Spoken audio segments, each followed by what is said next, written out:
What is up, everybody? It is Alex from Heavy New York calling from Zoom again, and this time we are here with Dale Stewart of Seether. It is great to be able to talk with you. Thanks for being here, man. No problem, man. Thanks for having me. Yeah, anytime, man, anytime. 20 years, well, now technically 21 years, celebrating Disclaimer. This album, to me, is one of those albums that it's just as good now as it was back then in 2002. I kind of wanted to go back in time a little bit. Take me back to when I was 8 years old and this album came out. What was the sort of thought process with the making of your debut album? Was Disclaimer like a preconceived vision that you and Sean sort of had, or was this like a very much roll of the dice songwriting process, being that it was the first one? Well, firstly, thanks for the compliment. I also feel very old now. I do that a lot. Yeah, 20 years though, man. Yeah, and it doesn't feel that long. It went so quick. But yeah, man, we just, your first album is always kind of basically a collection of everything you've done up until that point. That's why making the first album, it's almost kind of easy in a way, because you have this material that you've been working on, and you've tested in front of people, and so you have all these songs to choose from. It starts getting hard when, like, all right, you got to do a second album. You have this many weeks or months, but often they want to get it out as soon as possible. So it's like, oh well, no, you actually got to sit down and physically write all these songs in a limited amount of time. And when the pressure's on, that's when it's sometimes hard to be creative. But I think making that album it was pretty easy. We'd actually recorded an album in South Africa before we got signed in the States, and a lot of those songs are actually on Disclaimer as well. That first album is called Fragile, and we were still called Sarin Gas at the time. But yeah, we got signed by Wind Up Records off the strength of that album. Oh, really? That we sent overseas. They call us up. They're like, "Hey, we heard your demo. We love it." We're like, "Dude, that's our album, man. Like, what do you mean demo?" They're like, "Yeah, your demo." Like, we put in so much work, Wow. But looking back sonically, I'm like, yeah, it does sound like a demo. But we were so proud. But yeah, so they signed us, and then a lot of those songs just went over onto Disclaimer. Mm-hmm. Yeah, so it was just a fairly easy process in terms of making that first album. So Yeah. When I look, and no major problems. Mhm. Well, when I look at this album, I feel like it aged like fine wine in a way, where, like, I think songs like Your Bore or Fine Again or even Fuck It or Sympathetic, they all aged so very well. Do you feel the same way about this album that you did back then? Like, do you feel like maybe, or maybe as you evolved and you made Disclaimer 2, Karma and Effect, Finding Beauty, etc., that like maybe that the meaning of that material evolved with you over time? Yeah, I think it evolves a little bit. Looking back, it's sort of more of a feeling of nostalgia in a way. I've always, my life is always punctuated by, places and kind of memories, but those are all tied to music. So, a certain song will trigger a memory. Like, I remember the first time I heard that song, I was doing this. I was driving that car, and I was dating this girl, and that song makes me think of her, kind of thing. So, and that's just for music in general. I always tie memories to music, but when I listen back to that stuff, it just takes you. It's like a time machine. I know it's the stupid cliche and all that, but you feel exactly the way you did. Oh, there's a mosquito in my room. Yeah.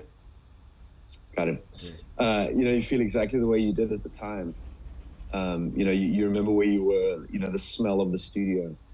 You remember the guys who worked on the album, not just producer, but, engineers and runners, that the studio had.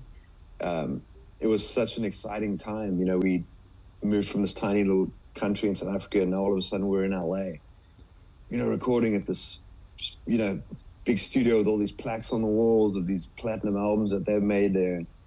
And it's intimidating and crazy, but it's so exciting at the same time, for a couple of kids who've never really been overseas to all of a sudden be, in America, making this album, this big time producer and stuff. And So yeah, it takes you back to that moment. You're like, wow. And then you think, man, if I could go back and be like, dude, it's gonna work out, man. It's 20 years time, you'll still be doing this. I probably wouldn't have believed it, but it's a fun thought. I've always wondered this since I first heard this album in 2002, and now I finally get the opportunity to ask, because the girl on the album cover holding that cover, I hate myself, I hate you, I think that's just as iconic as the baby on the Nevermind cover, or the lady from the Around the Fur cover from Deftones. Who was she at that time? And like, did you... Yeah, we didn't even know her or actually any of them. There were actually a couple different album covers, and the label had this idea. They were like, hey, we got this thing, we want to do like 10 different album covers. She was one of the more popular ones, but we basically had 10 people holding 10 different signs.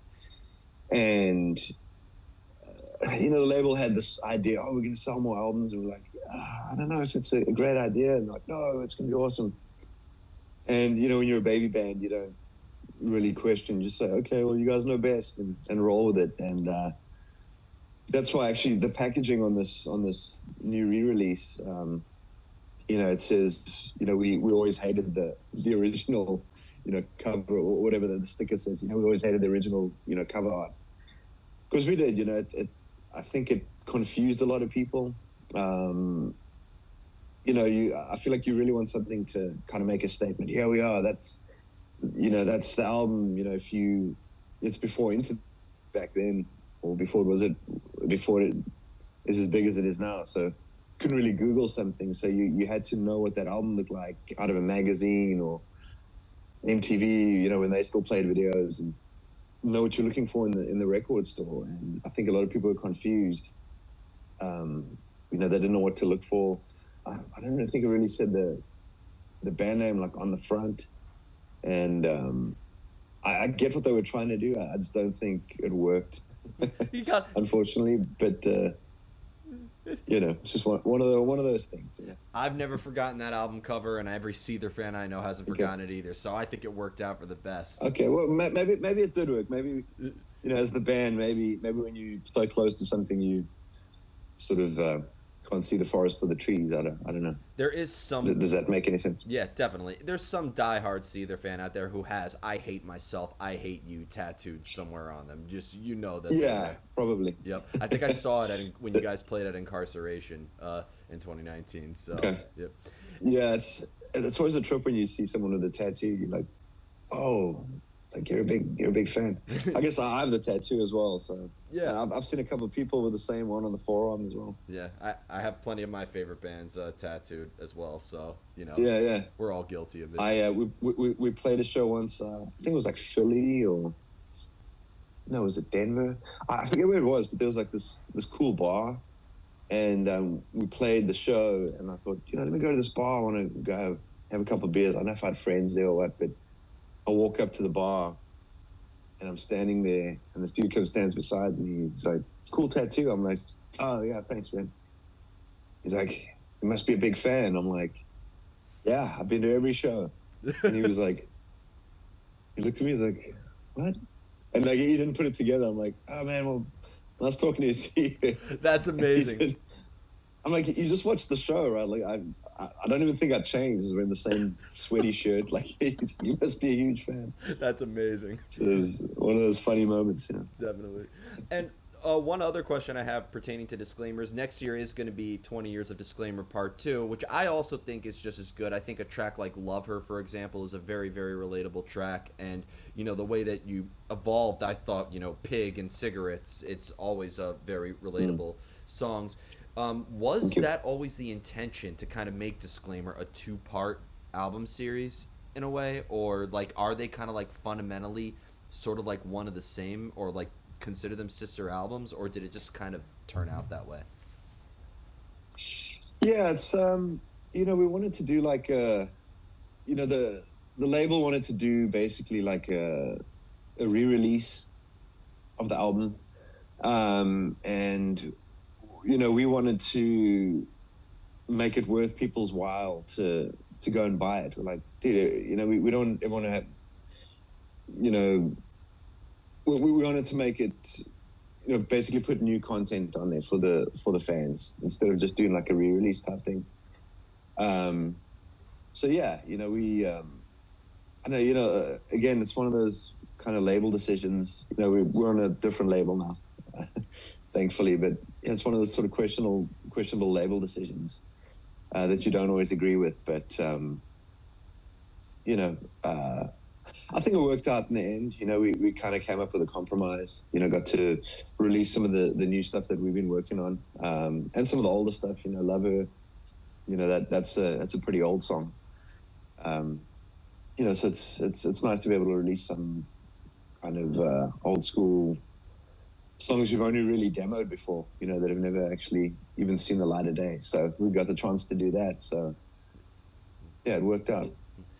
With Seether's songwriting process, and this could just me be being, a big fan, but like if you played me 30 seconds of a song, I could tell what would be off of Disclaimer, what could be off of Karma and Effect or Finding Beauty, etc. Has Seether always chosen to take a new approach to every album, or has there always been kind of like an underlying formula that's sort of applied to the making of each album?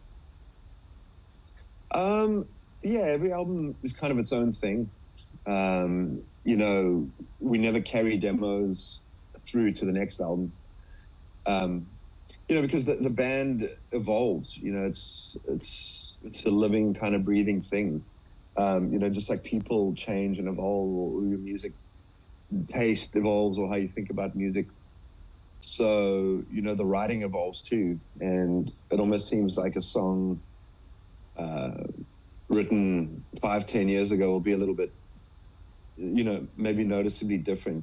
Or maybe not even that noticeably different, but it's just, it's almost like, okay, we've moved on from there now. Let's have a whole new batch of ideas, for the new album. So, Sean's a pretty prolific writer too. When he really puts his head down, he's really creative. So yeah, it's there's never really a shortage of ideas. Yeah. So yeah, it's one of those things. I mean, I don't know. I don't know how long albums are going to be around anymore. It's so weird now with the internet and stuff. It almost seems like a lot of artists are just kind of doing like a singles type thing where you write a song, put it on iTunes or whatever, or Spotify, and then tour and sell merch on the strength of that song, and then go back in, write another one, or release maybe like a extra short EP, like a 3-song type deal, release a video. Yeah, so it's weird, man. The industry's changing so much. So maybe the days of having to come up with 12 solid ideas are kind of coming to an end. I guess we'll see in the next sort of 5-10 years.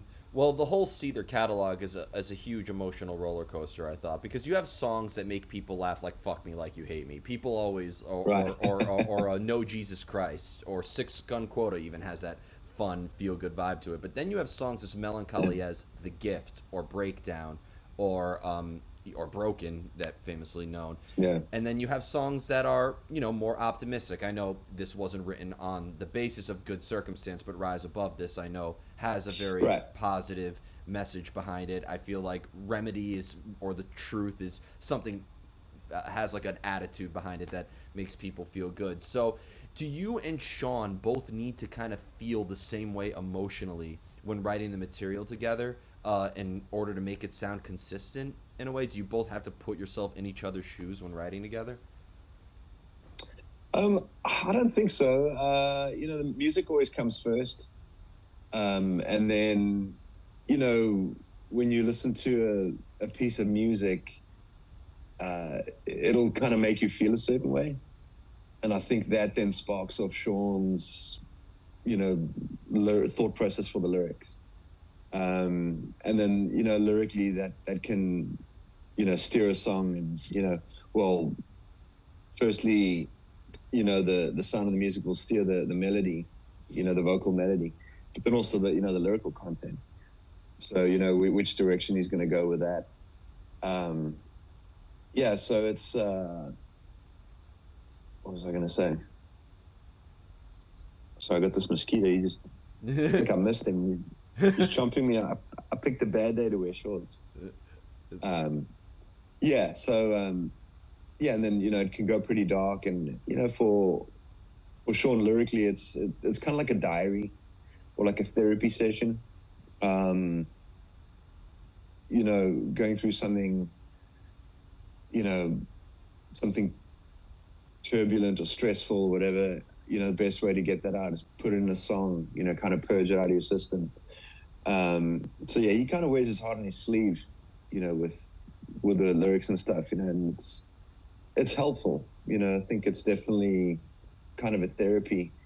I sort of piggyback on it too. I'm like, I don't, Sean's not one to want to tell you specifically, what he's writing about. He kind of writes in that,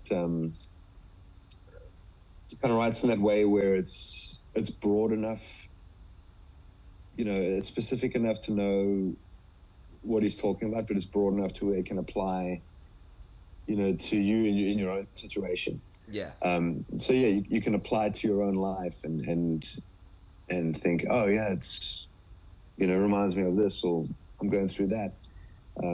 Those are the dark kind of, more serious, like you say, melancholy songs. Yeah. And then the uplifting ones, obviously speak for themselves, but I think that's why a lot of people relate to our music the way they do, is because they can relate to the lyrics and think, wow, okay, this guy really, I have a lot in common with this guy, and we've been through similar things, and he understands how I feel, or rise above this, maybe if this guy can do it, so can I. And I think that kind of gives people hope, and we get a lot of people coming to us at shows saying, man, this new music kind of pulled me out of a dark time. I was suicidal, I was depressed, this, that, and it really helped me out, and it was part of me getting out of this thing, and that's unbelievably powerful when someone says something like that. 100%. So it's really cool. It's really cool to to know that some people are getting some real benefit out of it. I mean, it's we just kind of play the music we'd want to listen to, basically. Yeah. Well, but yeah, the fact that it means so much to a lot of people is it's pretty big, pretty cool. Definitely. When you play a much slower song like "The Gift," for example, or "Fine Again," different vibes, but more slower pace versus a song like as "The World Falls Away," for example, that I think is one of Seether's heaviest songs, or Six Gun Quota. Is it almost like you're channeling a different energy into it? Does it almost feel like the strategy behind how you play your instrument changes based on the pace of a song and the emotional element in it as well? It kind of does, yeah. Yeah, it's like a whole different kind of energy. When you play the mellow songs, it's also just, it puts you in like a different mood. Like when we're playing, and I'm sure everyone's a little different, but for me specifically, I get so kind of in the moment of just being on stage for that hour and a half or whatever it is. You almost like I don't want to say playing a character, because it's not really that, but you go into this weird, like an alter ego type thing, and you're just in this weird little bubble, and it's almost like nothing else really exists outside. You're so focused, and so it's like this weird, almost like an introspective kind of mindset. Where you just focused and immersed in the music and playing, and when it's a heavy song, you'll get into it, you'll feel the energy or the rage or whatever, and then if it's a sad song, you'll live, kind of live yourself into those emotions. So yeah, it's like kind of an up and down thing, and we've actually, when we play live, we like to do that with a set. People probably don't think about it, but there's a lot of thought that goes into the set list for a live show. We like to come out with something a little bit more upbeat, you know. You don't want to start with a slow song. So, you know, we'll come out with like Gasoline or No Jesus Christ or something, and then, you know, kind of take it down, you know, and then maybe do one or two kind of slow songs, then bring it back up, and then want to kind of end on a high note, you know. So you think what songs are gonna flow, you know, flow well, you know, and kind of take people up and down, you know, because you don't want it to be 10 the whole time. Yeah. You don't want people to get bored, you know, with all the kind of mellow stuff. Yeah. And also, you know, the heavy songs only sound heavy when they kind of juxtapose to, you know, like Broken or something. You know, we'll just come out with Broken, I'll play acoustic, Sean will sing, and then you come out with like a heavy song after that. It seems even more heavy now because of the dynamic. You know, so it's, but yeah, it's. I think that's why I love playing live so much. You know, because there's nothing else that can really put you in that kind of state of mind. Of course. That I found. You know, drugs probably, but I'm a little long in the tooth for that game. But yeah, but yeah, it puts you in that zone, and you become this sort of alter ego of yourself, and you just, you know, going through it. And then when you come off stage, you know, it's this, you kind of snap back into it, and then there's this weird kind of afterglow, you know, just mellow, you know, mellow feeling that you get, this almost like a peaceful feeling, you know, partly because you're tired, but also because you've just kind of been through this journey, and you just sit down and, you know, have a beer and think, wow, I feel really just calm and kind of zen right now. And you just sit there and kind of enjoy the buzz. You know, it's a cool thing. I think that's why people get hooked on, you know, playing live, or I think just being on stage in general. I'm sure actors, you know, stage actors get it too, because it's that instant response, you know, from the crowd, which, you know, you don't get, you know, in the studio.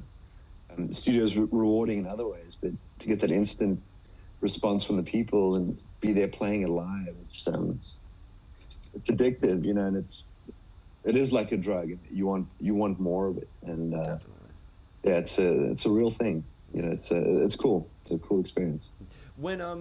When it comes to like the live presence, though, is there at all maybe a similar energy that's channeled into your live presence as you are when you're songwriting? Because when I listen to the material, I think it's just as infused with emotion as when I'm listening to that same song live in a way. So is there at all like that energy captured when you're all in the studio together or in a practice space or something? Yeah, I think so. You know, we like to try and capture the energy of the moment. You know, it's easy, especially these days with Pro Tools, and, you know, it's so easy to record and overdub and, you know, cut and paste and auto tune and, you know, do all those kind of tricks. And, you know, we use as little of that as we can. You know, certainly like, you know, the real kind of cheat codes, if you will. But yeah, I think it's important to capture kind of a live sound or live feel in the music, you know, because it's special. That's really what makes something, what gives it that energy. It's easy to kind of overanalyze something, and I think one can spend too much time on a song, listening back. No, let's change that. No, let's do this. But I want to put this part in, and, you know, you keep going back, you keep changing things, and I think you can kind of pull the life out of it a little bit and make it a little too clinical and too thought out.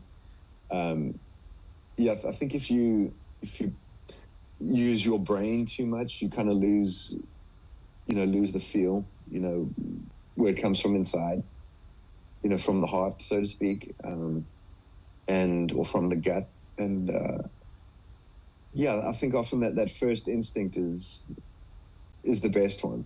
And, you know, if you try and polish it too much, it's you can lose that. Also, if you feel the need to keep, the song needs something, maybe the song's just not that good, and maybe it's time to move on and, you know, put another song on, you know. And, you know, that's why we normally have a couple more songs than we need, and then we pick our favorites because there's always a couple that kind of rise to the top, once they've been recorded. But yeah, we definitely like to go for that live feel and try and make it feel like, maybe feel like you're at a live show. Yeah, absolutely. And as the bassist of Seether as well, like, and you express yourself wonderfully with the acoustic guitar. I think that's the most naked instrument. You slightly botch a note, you ain't getting away with it on that. You can't behind the Right. Yeah, not to discredit anybody playing electric guitar, but you don't have the facade of distortion to hide behind. But For sure, yeah. as the bassist of Seether too, I'm sure in the world of rock and roll we have heard our fair share of terrible bass player jokes, but it has both an emphasis on rhythm and melody as well. So like it is a very important instrument. So do you prefer to have like, do you need to hear riffs from Sean or drum patterns in a way to like be able to write your parts, or have you ever, like, I mean, again, like the bass intro to Know Jesus Christ is definitely one to remember. So like, do you sometimes have a whole bass pattern that the band could write over? Yeah, it's it definitely helps to have something to work with. Especially drums. I like to lock in with Johnny. Lock in on the kick drum. Again, playing live with Johnny. He's such a solid drummer. It's nice to play with a guy. It might sound weird, but you know where the notes are going to be. And it's consistent. There's no like, timing was a little weird on that. But in the studio too, it's I was a guitar player first before I took up the bass. So I think I still have a little bit of that mindset in me about kind of being a guitar player. So if I'm writing bass lines, it maybe doesn't sound necessarily like your typical bass player would sound, because I still have a bit of that guitar player inside me. So it's, I think what I try and do is just, do what's appropriate for the song or best for the song. And I really think that's kind of the mark of a good player, is to, know when to play, and also to know when to not overplay, and to do just enough, what's best for the song, basically. You can try and show off to, kind of shine your own crown a little bit. And I want to stand out, but does the song need it, in this particular part? No, maybe you do it. Maybe you drop out completely. And that's sometimes the best thing to do, is just not play. The injustice for all. In doing that, it actually makes you a good player, because you got to kind of be tasteful. And I think I try and be tasteful. That's kind of my main sort of goal, is to, do the right thing, add to the song, instead of trying to, hey, look at me, I'm trying to be cool. I leave that for the lead guitarist. They can do all the look at me stuff. I'll be the guy in the back holding it down. Well, one track that always stood out, where your bass playing stood out to me, was "Walk Away from the Sun." I think that like had like a catchiness behind it when you're right before getting into that chorus. You can almost like da da da da da da. Like, I think there's a dancing aspect behind it.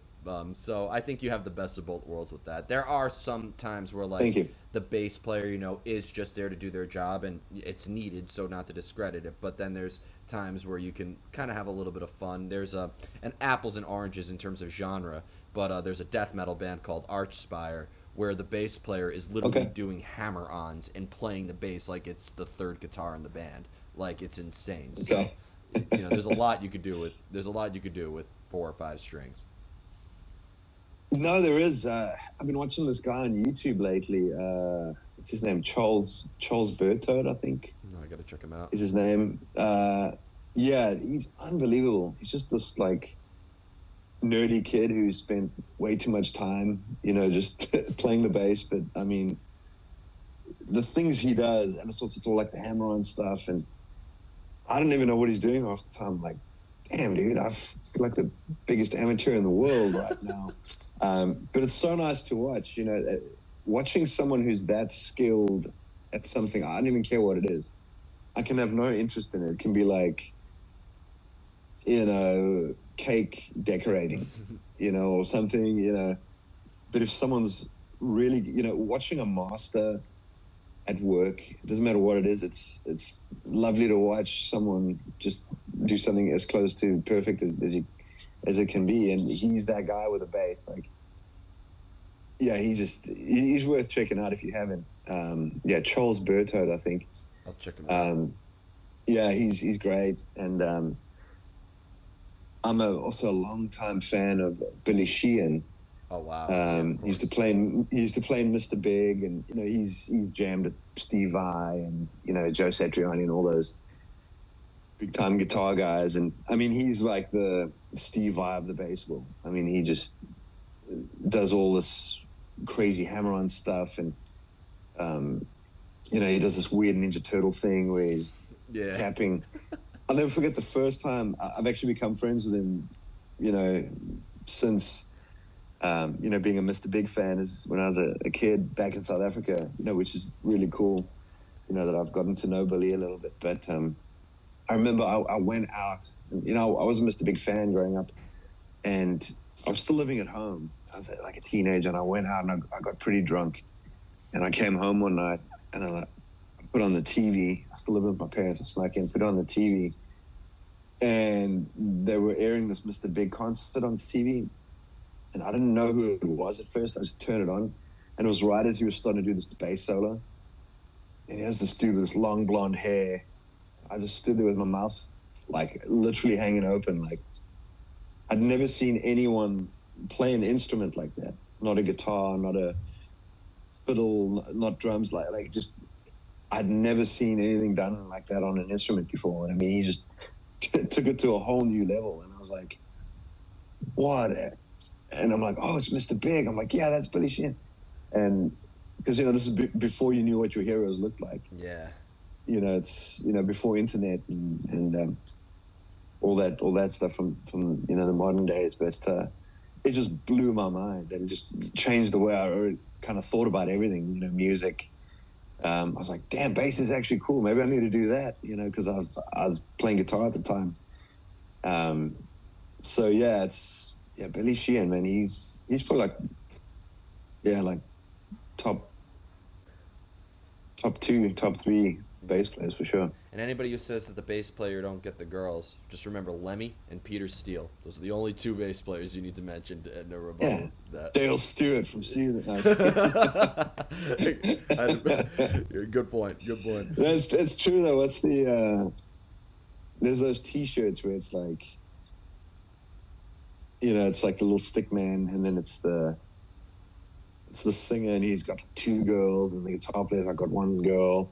The bass player, is got no girl. The drummers, I think, I forget, but it's one of those little stick figures, almost like the the stick figures. Yes, I know what you're talking about. Yeah, it was seen that. Yeah, the singer's got like it's horrific. 2 or 3 girls. Here in the New York bass City, player's got nothing. Here in our New York City metal scene, we actually have Bass Player Appreciation Day. No joke. So good. Yes, we need it. It's like it's. We need all the help we can get. We got your back. We got your back here. I like it. So before we go, I want to thank you so much for your time today and for such an awesome conversation. I just need to ask, the usual promotional stuff. Now that your latest album, and forgive the bastardization of this pronunciation, but Sir Parabellum, that's going to be the best I get it. Parabellum is now 3 years old. What else could we be expecting from Seether in the near future, if you're allowed to say, of course? Yeah, man. We'll definitely be releasing some new music at some point. Where that's going to be on the timeline is hard to say. Fortunately, we're at a place in our careers now where we, like I said earlier, when you're a baby band, it's like, we need that album. You got to get it out.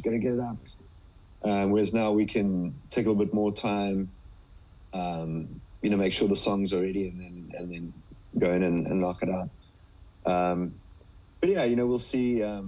Sean just had a kid, so we're not touring as hard as we did.